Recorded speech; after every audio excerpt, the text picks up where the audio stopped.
एवं दुर्लभ्य वस्तुन्यपि सुलभतया हस्तलब्धे यदन्त्यत् धन्वा वासादिया वा भजति भजन सूत्रदैव स्फुटेयम् एदेतावत् वयं तु स्थिरधर मनसा विश्वबीडा बहत्यै निःशेषात्मानमेनं गुरुभवनपुरा दीशमेवाश्रयामः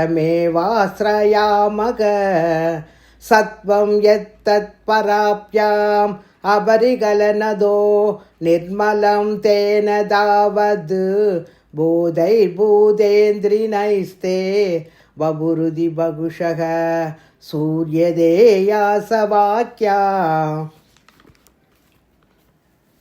तस्वत्तत्वात् यतच्छादिद परसुखसित्कर्पनिर्पाशरूपं धन्मिन् धन्यारमन्दे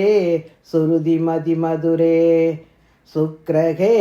विग्रहे दे